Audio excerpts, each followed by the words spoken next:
Bienvenue, chères téléspectatrices et chers téléspectateurs, à votre émission favorite, le rendez-vous de la lecture. Cette émission aura la même structure que les autres précédentes. Nous allons avoir, disons, comme je viens de faire le mot de bienvenue, je vais vous donner de l'information et finalement, nous allons recevoir notre invité. Et ce mois-ci, nous recevons M. Marco Geoffroy. Maintenant, passons au niveau de l'information. On va revenir dans un premier temps à la fin de semaine hommage à Régent Ducharme. Vous avez seulement entendu parler de la fin de semaine de Régent Ducharme les 18, 19 et 20 octobre dernier. Ce fut vraiment une fête à Saint-Ignace-de-Loyola. Ce qui est assez à souligner aussi, c'est toute cette participation collective de la communauté, de Saint-Ignace-de-Loyola. Exemple, vendredi après-midi, il y a eu le dévoilement des œuvres de vitrail des élèves de l'école primaire de Saint-Ignace-de-Loyola. Ça se passait à la bibliothèque, justement, qui va s'appeler dorénavant la bibliothèque Régent Ducharme. Donc, les œuvres des élèves étaient en faux vitrail, mais par contre, c'était vraiment extrêmement belles. Il y avait la première année, les jeunes ont travaillé sur un titre des œuvres de Régent Ducharme, de l'équivoque. Les élèves de deuxième année, bien, c'était tiré d'une pièce de théâtre de Régent Ducharme, et le troisième, eh bien, c'était pour les troisième et quatrième années de l'école, encore une fois, de l'école primaire de Saint-Ignace-de-Loyola, où on parle, donné, que le livre est un monde terminé, fini, que les rues sont des paragraphes et que les mots sont des maisons. Encore une fois, ce sont les élèves qui ont produit des œuvres, des dessins en faux vitrail, exposés justement toujours à la bibliothèque Régent Ducharme. Et il y a eu aussi, ça c'était sous la direction, sous l'animation de M. Philippe Bétinger. Puis que M. Bétinger a lui aussi fait 3 œuvres, vraiment en vitrail, en vrai vitrail, qu'on peut justement voir à la bibliothèque Régent Ducharme, Saint-Ignace-de-Loyola. Il s'agit de 3 vitraux qui forment une triptyque. Il y a eu, bien entendu, le vendredi soir, il y a eu une réception civique, mais ce qui a attiré beaucoup l'intérêt des gens, c'est le samedi 19 octobre, par une conférence de M. Réal Chevrette, intitulée « Régent Ducharme aux îles et les îles dans l'œuvre de Régent Ducharme ». Et ça se déroulait au restaurant Le Marais. Et ceux qui ne le sauraient pas, le restaurant Le Marais a déjà été la maison où a habité Régent Ducharme lorsqu'il était à Saint-Ignace-de-Loyola. L'après-midi, ça a été une spécialiste des œuvres de Régent Ducharme, Mme Lise Gauvin, qui est professeure émérite au département de littérature québécoise de l'Université de Montréal. Elle nous a entretenus, elle nous a parlé au cours de sa conférence, qui avait pour titre « Du chercheur de mots au chercheur d'objets ». Parce qu'on sait que Roch Plante, elle désigne quand même Régent Ducharme. Parce que Roch Plante, c'est moi je pourrais dire un mot d'artiste, un nom d'artiste sous lequel se cachent les gens de charme. Donc, du chercheur de mots au chercheur d'objets. Et le soir, bien, c'était le souper bénéfice. 64 personnes se sont retrouvées à la salle du capitaine. Fait que ce fut, dans l'ensemble, une fin de semaine merveilleuse. Et le tout s'est terminé, il ne faut pas l'oublier, j'allais oublier quelque chose, le tout s'est terminé le dimanche après-midi par justement l'inauguration officielle de la bibliothèque Régent Ducharme de Saint-Ignace de Loyola. Donc, un hommage qui est vraiment des plus réussis pour souligner justement Régent Ducharme. Et en passant, semble-t-il qu'il y a d'autres initiatives pour souligner Régent Ducharme à Saint-Ignace de Loyola. On parle derrière le marais d'un parc Régent Ducharme.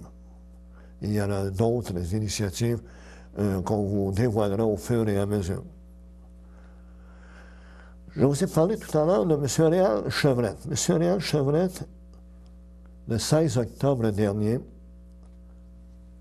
lançait à Montréal son premier recueil de poèmes, Fragments d'aube.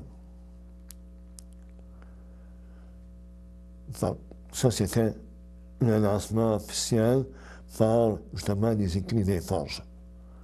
Par contre, le 1er novembre, c'est à souligner, peut-être prendre un crayon, le 1er novembre, à l'église de l'île du Port, à compter de 19h30, il y aura lancement régional de Fragments d'aube de M. Réal Chevrette.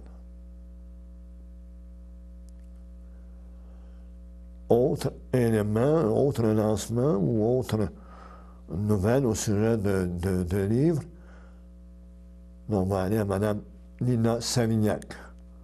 Donc, vous savez que Mme Nina Savignac est née à Berthier, et qui maintenant demeure sur la Rive-Sud, qu'elle nous a habitués à des romans de très haute qualité. Elle lance le dernier livre de sa trilogie concernant la trilogie L'Irlandais.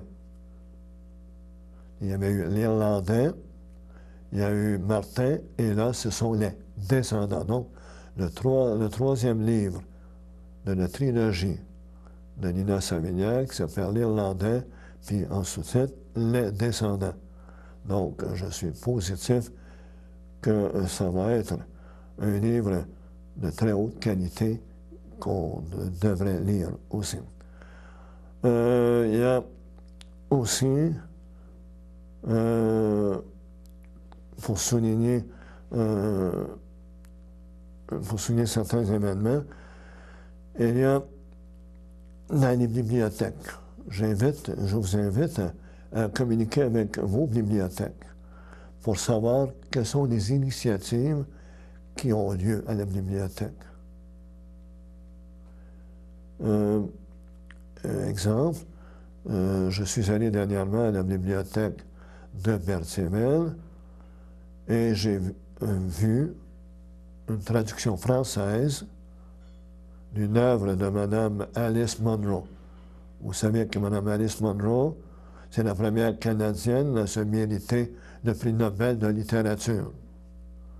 Donc, ça prouve que cette dame qui a reçu ce prix Nobel est une écrivaine hors pair, et comme il s'agit de nouvelles, en anglais c'est short story, donc on peut supposer que ceux qui veulent écrire des nouvelles, c'est peut-être des livres à lire, les œuvres de Mme Alice Munro. J'anime aussi, là je parle un petit peu de moi, j'anime la bibliothèque la bibliothèque municipale de Berthierville, à toutes les 2 semaines, des ateliers d'écriture. Donc, ça, on peut s'inscrire en tout temps, c'est-à-dire s'inscrire. Vous venez, vous vous informez, il y a tous les 2 mardis, eh bien, on se rencontre pour, justement, améliorer notre écriture. Fait que c'est pas, on n'a pas de diplôme, on n'a pas de choses, mais ça permet de savoir, j'aime écrire, puis j'aimerais savoir si mon écriture est bonne, si j'écris bien, ou encore cette volonté peut-être de se mettre à écrire. Donc, je vous invite à communiquer avec la bibliothèque municipale de Berthierville pour vous informer au sujet des ateliers d'écriture. Également, il y a aussi, je tiens à souligner que M. Réal Chevrette anime une rencontre qui s'appelle les chemins de la lecture. Il s'agit encore de s'informer à la bibliothèque de Berthierville pour savoir quand M. Réal Chevrette donne pas son cours, mais ses petites conférences concernant les chemins de la lecture. Je donne un exemple. Récemment, bien, nous avons entretenu sur 2 romans québécois, Le Survenant et Bonheur d'occasion. Fait que là, maintenant que nous avons épluché, je pense, l'aspect information, nous allons, après la pause, accueillir notre invité, M. Marco Geoffroy. Merci. De samedi matin à 9h30, nos téléspectateurs sont invités au Super Bingo télévisé diffusé de nos studios de Berthierville. Depuis maintenant plus de 18 ans, plusieurs adeptes de la télévision régionale se sont partagés un montant de 500 $ disponible chaque semaine lors de cette joute de bingo télévisée. 2 animateurs et 3 vérificateurs bénévoles se succèdent à la caméra de CTRB dans le but de vous faire passer une petite heure agréable et payante le samedi matin. On peut se procurer les cartes de jeu chez les dépositaires autorisés participants à Berthierville, le dépanneur Formule 1 rue Gilles-Villeneuve, le marché IGA Extra sur Gilles-Villeneuve, le dépanneur Gauthier-Savard au 480 Montcalm, l'Auto-Québec au coin sur la place du marché, le marché Métro rue Notre-Dame, la pharmacie Brunet rue Frontenac. À Saint-Ignace de Loyola, le marché Aldo rang Saint-Michel, le dépanneur Le Magasin Esso sur le chemin de la Traverse. C'est un rendez-vous tous les samedis matins à 9h30 sur les ondes de CTRB, votre télévision régionale et communautaire.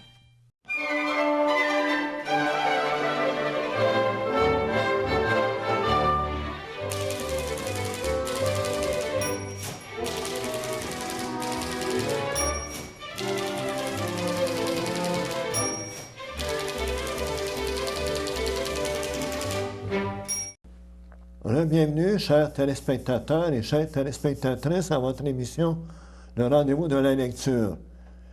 Comme mentionné à l'ouverture, nous accueillons en ce moment M. Marco Geoffroy. Bonjour, M. Geoffroy. Bonjour.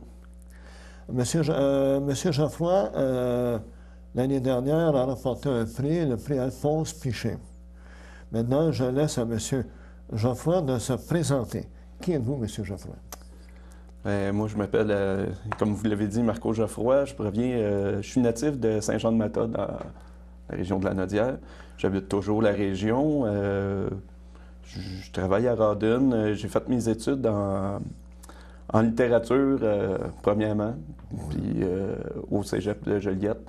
Par la suite, j'ai changé de branche un peu en allant vers plus un travail extérieur, naturel, dans l'horticulture et dans la foresterie. Mais j'ai toujours gardé l'écriture, la littérature, l'écriture partie prenante de ma vie. Ce qui m'a amené à envoyer des poèmes à la maison. Aux écrits, en fait, au concours qu'il y avait pour le concours intercollégial, le concours international de poésie de Trois-Rivières pour le prix Alphonse Piché, qui m'a permis de gagner le prix et d'être publié aux Écrits des Forges l'an dernier. D'accord. Là, vous parlez de de l'aspect, on va parler de l'aspect écriture. Dans votre famille, est-ce qu'on lisait beaucoup?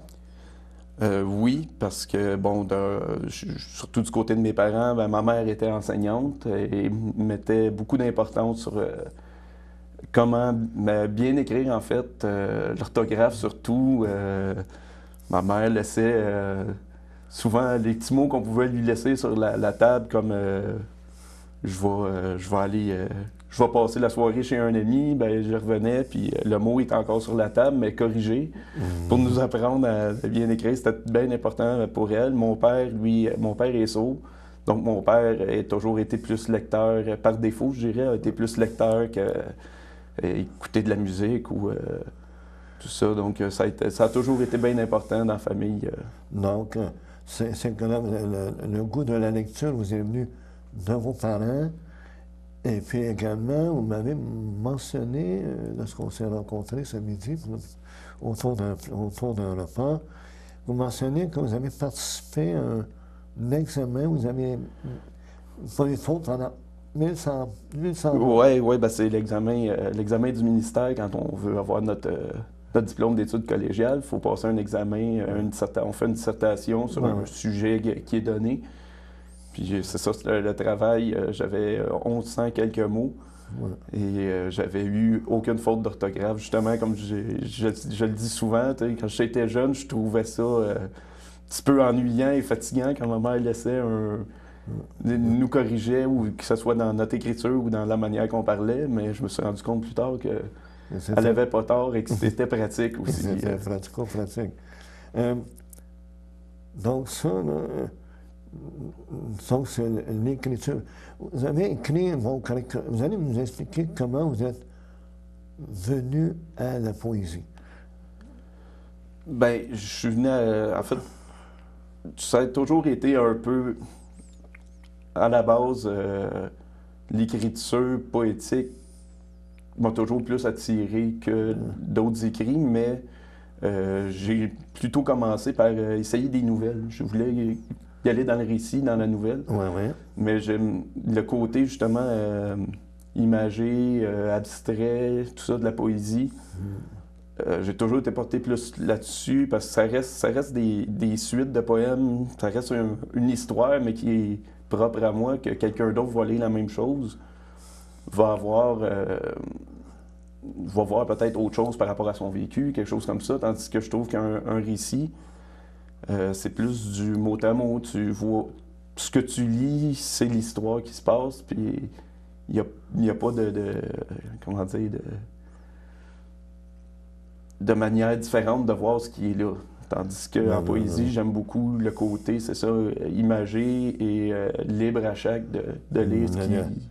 Donc, si je comprends bien, pour vous, la poésie, disons, il y a une image qui est là, qui s'impose à vous, et puis qui fait appel à vos émotions, que et quand vous écrivez, mais cette façon, comme vous dites, là, cette façon de regarder le poème peut être interprétée d'une autre façon par un lecteur. Par contre, ça a été au départ une image qui vous a inspiré, qui vous a fait évoquer en vous des émotions et qui vous avez mis là, vous avez mis sur le papier.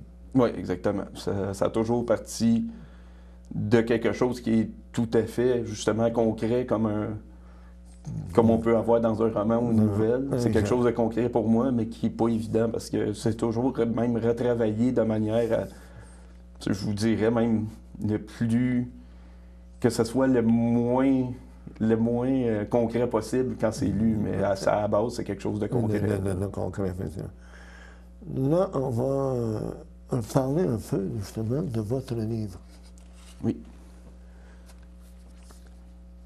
Le poème, vraiment, c'est un livre de deux personnes, Marco Geoffroy et José Marcotte. Ça, c'est paru en 2012. C'est dans la collection Poèmes du lendemain. Mais vous allez me parler, vous avez écrit sur coma symphonique. Oui. Vous allez me parler, là, vous avez une vingtaine de poèmes là-dedans. Oui, exactement, oui. Fait que vous allez me dire comment cette idée de coma symphonique expliquez-nous comment ça a évolué. Et y a-t-il un lien entre ces poèmes-là? Oui, oui, oui, complètement. Ça commence, il y a 20 poèmes. Parce que ça, c'est les 20 poèmes qui étaient justement envoyés au concours. C'était ce qui était demandé, c'était 20 poèmes. Exact. Moi, je suis parti d'une idée avec quelques poèmes qui étaient déjà écrits, qui étaient déjà une suite, mais un petit peu moins élaborée, disons. C'était un coma, justement, coma. Ben, le symphonique, disons que c'est qu'il y a beaucoup de références aux musiques, à des sons, à des ambiances là-dedans.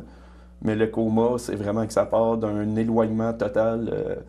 Les extraits du premier poème, disons, sont vraiment... ça parle du fait que deux personnes ou deux moitiés d'une personne, disons, sont complètement à l'opposé, sont éloignés totalement. Ouais. Et tout au long, il y a du rapprochement qui se fait. Certaines parties de ces deux personnes-là se rejoignent. Jusqu'à vers les 2-3 avant-derniers poèmes, ben, là, le contact se fait. Et au 20e, c'est vraiment, ben là, c'est le réveil du coma. On part, et justement, le poème le dit, on va partir, on va voguer sur l'inconnu. En fait, on ne sait pas où est-ce qu'on s'en va, mais on part à quelque part. Il y a un mouvement qui se fait, on sort du coma, là. Bon, pendant qu'on y est, je vais vous demander, si possible, de me lire votre premier poème et le 20e, s'il vous plaît. Ben, il n'y a pas de problème. Alors, je vais nommer ils ont chacun des titres, alors je vais nommer... le premier s'appelle « Le bon noise ».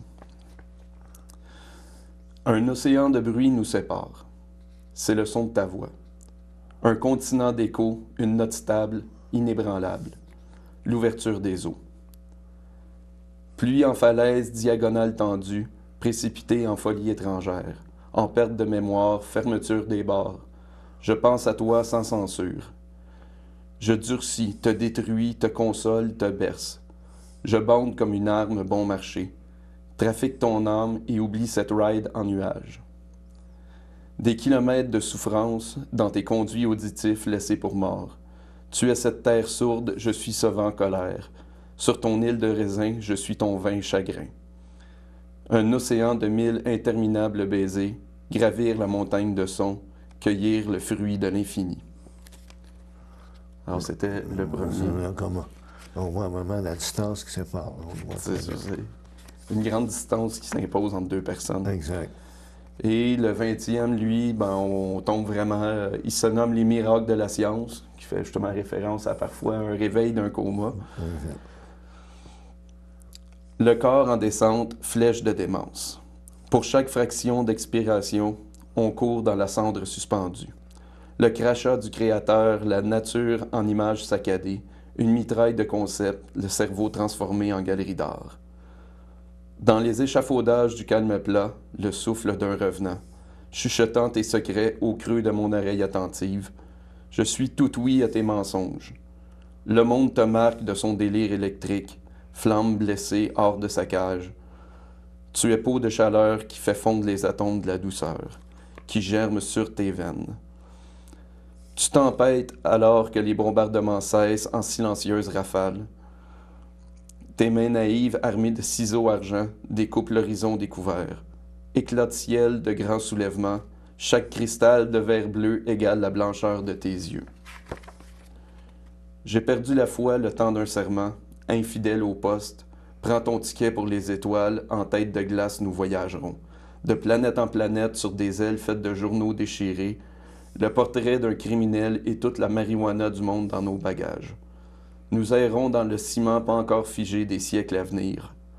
Nous voguerons en première classe sur les épaules d'un géant de promesses, dans la monstrueuse immensité pas encore définie d'un univers surexposé. Un véritable happening. Donc, ça nous donne une idée de votre poésie. Là, Parce que, justement, là, vous me dites que vous êtes... Est-ce que vous lisez tous les jours? Pratiquement, oui. C'est tous les jours. Ça va surtout être de la poésie. Comme j'ai quand même des journées passablement occupées, que ce soit travail, enfant, autre chose, des fois, soirée de lecture de poésie, des choses comme ça, des lancements. J'ai rarement 2, 3, 4 heures, disons, de libre Alors, j'aime bien justement la poésie qui donne que si tu n'as rien qu'une demi-heure, ben, tu peux faire fouiller dans certains livres, tourner d'une page à l'autre, lire quelques extraits. C'est ce que j'aime beaucoup justement de la poésie. D'accord. Vous m'avez parlé, lorsqu'on s'est rencontrés ce midi, comment, disons, quelquefois vous lisez des poèmes, puis vous griffonnez sur le papier, et puis quand vous avez accumulé un certain nombre de, j'allais dire, de papiers griffonnés, là, vous dites, ben là, j'ai la matière nécessaire pour créer un poème. Est-ce que c'est exact? Ben, un poème ou justement un peu comme ça, une suite, parce que c'est issu de ça un petit peu à un moment donné. J'avais 5 ou 6 poèmes. J'avais mon idée, mon fil conducteur, disons. J'avais justement comme le premier et le dernier étaient déjà là, c'est la matière entre les deux, l'ascension, disons, vers la fin. Que là, je suis allé travailler, je suis allé voir dans ce que j'avais, j'ai souvent, c'est ça, comme vous dites, des papiers griffonnés, empilés dans une filière, disons. Puis, de temps en temps, il y a ce que j'appelle faire le ménage. Je pars avec ma pile et je vais tout retravailler ça. Des fois, je marie deux, trois textes ensemble. Des fois, j'en prends un que je sépare en deux. Bon, ça peut se passer n'importe quoi. Il y en a qui se font complètement détruire aussi. Oui, mais par contre, je crois que vous êtes une personne qui aimait la perfection. Vous aimez, lorsque vous écrivez, d'en arriver, si possible, comme méticuleux, on pourrait dire méticuleux dans votre écriture.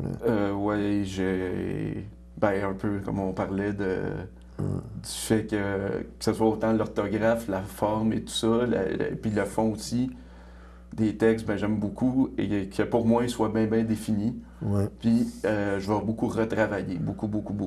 Je vais relire un texte, je vais le lire à voix haute, comme on a parlé justement. Ouais. Je vais relire à voix haute pour le sens, le rythme. Il n'y a pas juste les mots qui sont utilisés. Je trouve que le rythme est très important, surtout de la poésie qui doit être lue. Faut qu'il y ait une cadence dans les mots, dans les phrases, les vers qui suivent. Exact. C'est bien important. Je vais souvent beaucoup retravailler, comme les textes qui sont là-dedans ont été retravaillés des dizaines et des dizaines de fois. Là. Donc, la poésie, c'est même... La poésie demande justement... Est-ce que la poésie, par rapport, supposons, au récit, demande plus de fini, il faudrait dire, plus d'effort? D'effort, je dirais pas d'effort parce que je pense qu'écrire un roman, ça demande beaucoup. Et justement, une rigueur que j'ai peut-être pas parce que c'est quelque chose.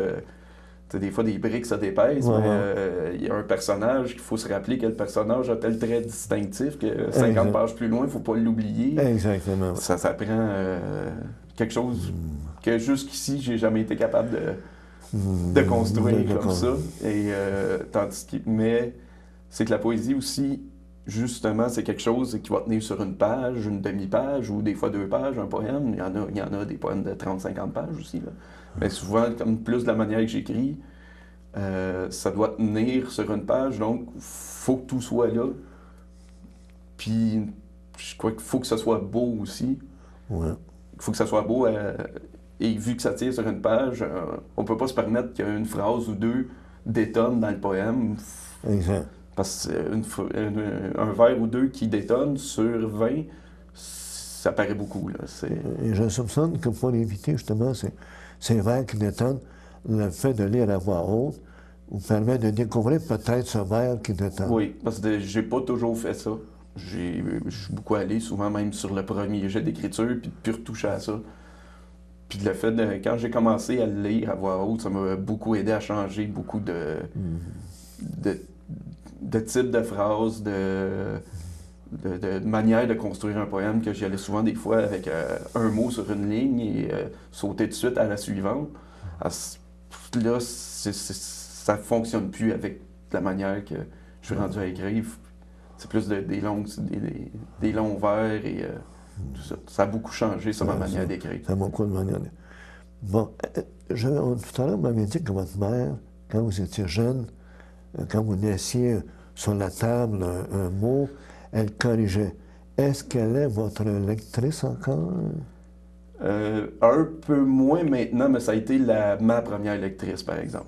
Parce que, en fait, les premiers recueils que j'avais envoyés il y a plusieurs années, qui n'avaient pas été acceptés, ça, qui n'avaient pas été pris par une maison d'édition, c'était elle qui me l'avait corrigé avant que je l'envoie. Je lui avais tout donné pour que... Ouais, elle était pas mal ma première lectrice. Là, c'est sûr que, bon, maintenant... elle est plus âgée, mais bon, elle est capable de me lire encore. Elle a toutes les fois que j'ai publié quelque chose, que ce soit un petit poème dans quelque chose, une petite revue ou quelque chose, elle a tout ça d'empilé chez elle. Donc, elle vous encourage quand même toujours. Ah, complètement. Ben oui, complètement.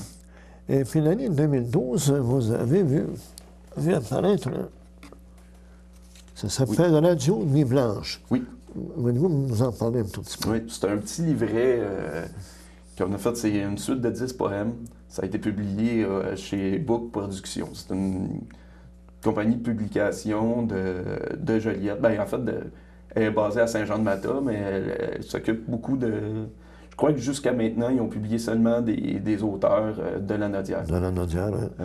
Je pense, entre autres, il y a un recueil de Guillaume Robitaille que moi, je trouvais excellent, qui ont publié, à peu près juste avant moi, un petit Simon La Tendresse, qu'on avait fait un lancement simultané, les deux ensemble. Cette compagnie-là, depuis un an, est un petit peu moins active, on dirait. J'ai pas vraiment de nouvelles de ce qui se passe là-dessus.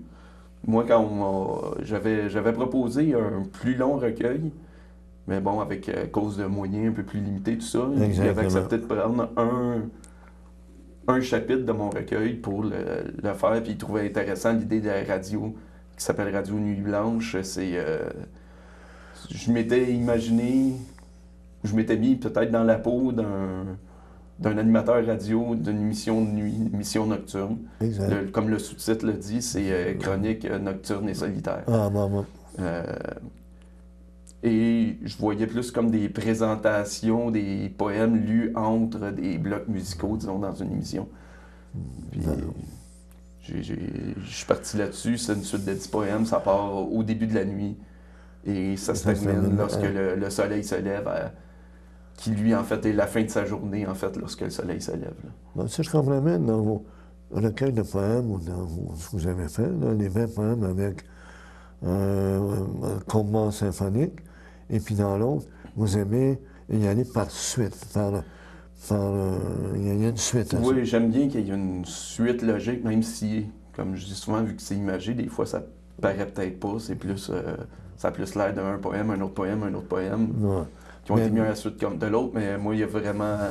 c'est important, moi, qu'il y ait une certaine logique qui suive dans... Il y a un fil conducteur là, qui mène du premier poème au dernier. Oui. Vous avez des projets, je pense, en ce moment. Des projets de publication. Oui, ben j'ai un recueil que j'avais soumis aux Écrits des Forges au début de cette année, en 2013, et qui a été accepté pour publication en 2014. Ça devrait être, j'imagine, au printemps, là, qu'ils ont sorti surtout, eux autres, une printanière et une automnale. Ça ira au printemps 2014. Hein? J'imagine. Au pire, ça va être en automne. Ils m'ont pas précisé ça. Mais bon, ça va être printemps ou automne. Mais bon, je me dis que vu qu'ils m'ont envoyé ça, je pense que c'était en février. Cette année, ils m'ont donné la réponse en février. Donc, je me dis, c'est probablement pour le printemps, logiquement. Là. Donc, ça doit quand même, quand vous avez remporté le prix Alphonse Piché, comment vous avez réagi? Ben, sur le coup, je me rappelle, c'est M. Gaston Bellemare qui m'avait téléphoné chez moi le matin. On était un lundi matin, je me souviens très bien. J'allais entamer ma semaine de travail. Ça a bien commencé la semaine. Je le croyais même pas presque au début. J'y avais répondu quelque chose comme c'est une blague, puis il m'avait répondu j'ai pas l'habitude de faire de blagues avec ça. Ah non. Et surtout qu'on m'a annoncé ça, c'était en avril ou en mai. Et sa première directive a été « Tu ne dois pas le dire à personne avant la mi-septembre environ » parce que fallait qu'eux annonce les gagnants et tout ça avant que moi je puisse en parler. Alors, Bon. j'étais emballé, tout ça, mais je pouvais pas le dire à personne que j'avais remporté ce prix-là. En sachant, bon, une bonne bourse qui allait avec, que la publication qui allait avec, tout ça, moi, ça a vraiment été un... Et puis là, celui qui va paraître en 2014, peu importe, au printemps ou à l'automne, m'avait parlé que c'était divisé en 4 sections.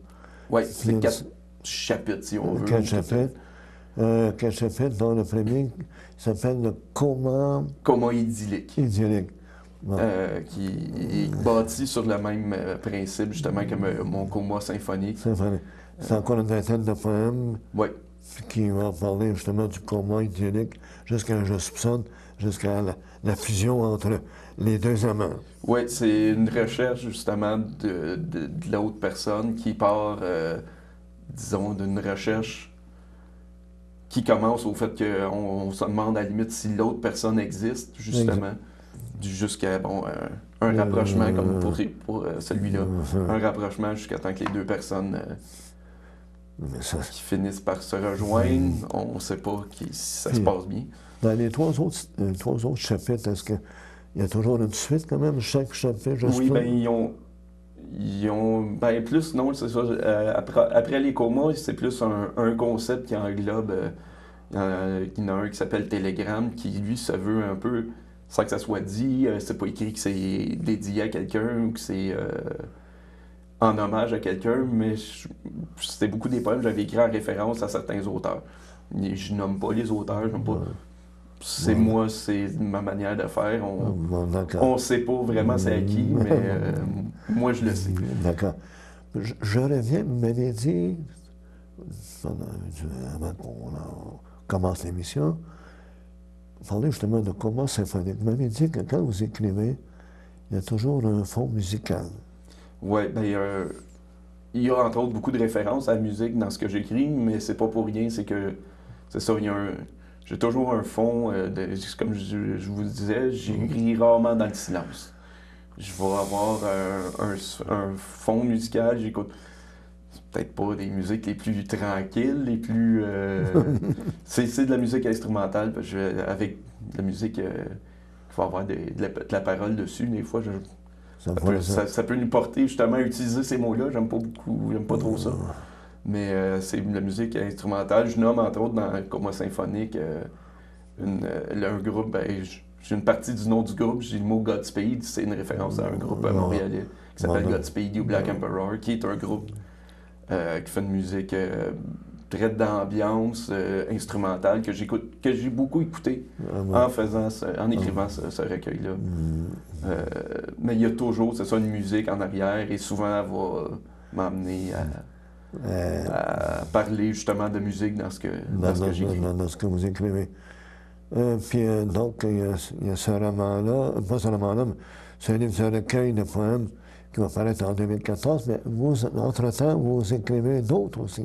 Bien, j'ai commencé, à partir du moment que j'ai su que celui-là était pour être publié, ça m'a comme, je dirais pas forcé, là, mais me donner le goût justement de continuer. Aiguillonné pour continuer à écrire. Oui, exactement. C'est très, très bon terme. Aiguillonné à continuer, à avoir encore Mais je me rends compte que bon, ça peut être apprécié en quelque part de la manière que j'écris, puis sur le filon que je suis parti, j'ai continué un petit peu dans le même, sans rester trop dans le même carcan, essayer de faire autre chose, d'élargir un peu, là, mais je me rends compte que bon, ça peut être apprécié par certaines personnes. Mais... Eh bien, donc la poésie, c'est où? La poésie vous habite à ce moment-là, quand vous vous asseyez à votre table et puis vous dites, ben oui, là, écoute, on vient de m'annoncer des bonnes nouvelles, donc la poésie, vous allez en faire encore plus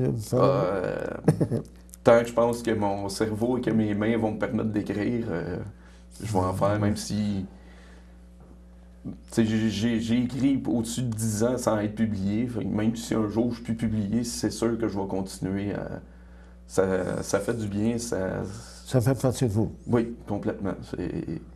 C'est des fois je suis en train de conduire, il y a des phrases qui me viennent dans la tête, puis je continue à me les répéter parce qu'en arrivant chez nous, je veux l'écrire, je veux pas la perdre parce que ça va me venir en tête parce que je conduis, puis j'arrive à une intersection, puis il y a une idée qui me vient. Fait je me rends chez nous, j'arrive, c'est la première chose que je fais, je l'écris. Des fois, quelqu'un me parle, puis j'attends, je veux pas perdre l'idée que j'ai là.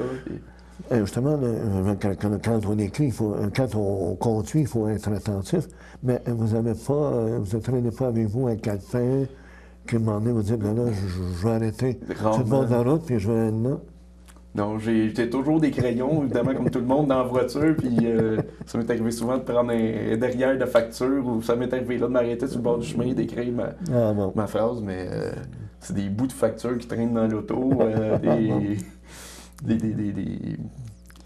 je dirais pas des contraventions, là, parce que j'ai jamais ça dans ma voiture, mais c'est ça, tout bout de papier qui peut me tomber sur la main, un petit carton d'allumettes. Des fois, je me rappelle d'avoir écrit sur un petit bout de carton d'allumettes gros comme ça.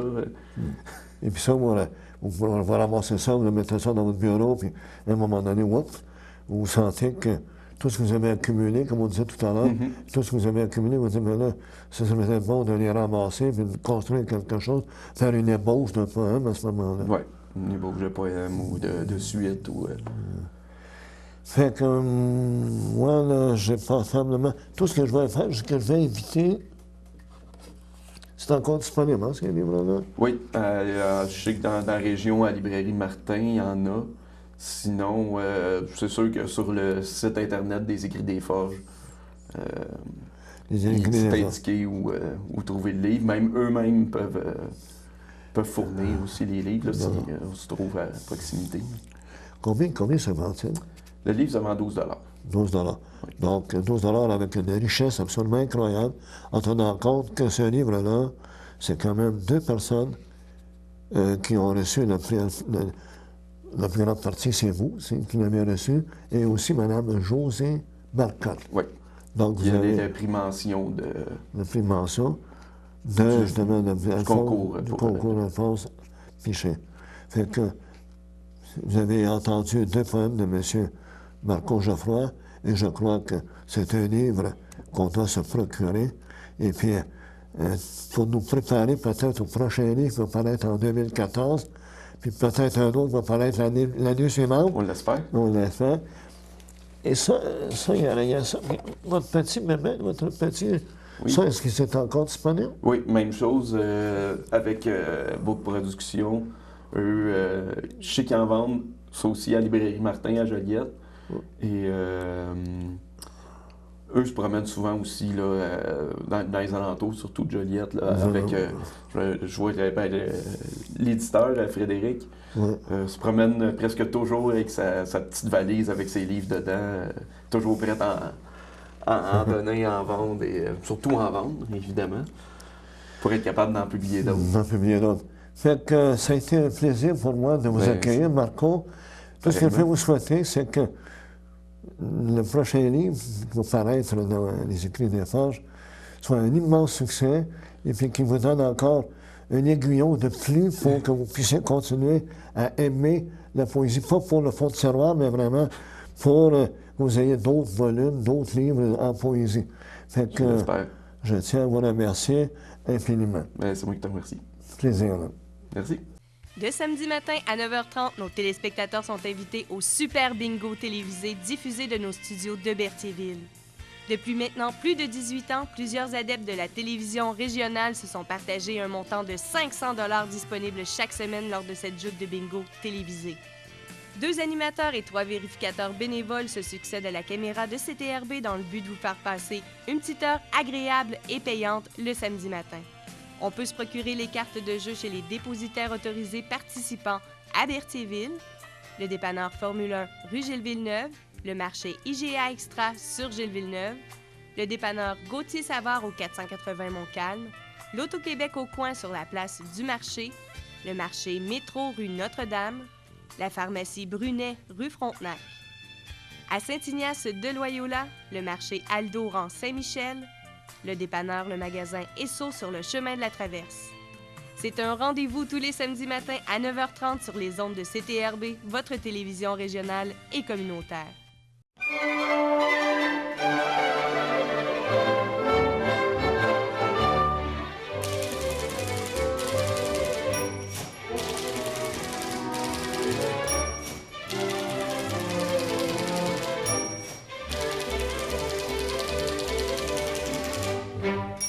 Bon, bienvenue pour une dernière fois pour cette émission. Chers téléspectatrices et chers téléspectateurs, nous sommes à la conclusion de notre rencontre et je tiens donc à remercier notre invité, M. Marco Geoffroy, dans un premier temps. Donc, encore une fois, je répète, poème du lendemain 21, le numéro 21 du poème du lendemain, Marco Geoffroy avec José Marcotte. Je remercie également notre technicien, M. Michael Chevrette. Je remercie également CTRB TV de nous permettre justement d'avoir cette émission portant sur la lecture. Incidemment, j'en profite pour vous annoncer que notre prochain invité est M. Réal Chevrette, qui va venir nous parler justement de son livre, de son recueil de poèmes, Fragments d'aube. Merci beaucoup à vous aussi, téléspectateurs et chers téléspectatrices, de nous regarder et c'est grâce à vous que cette émission se prolonge. Merci beaucoup.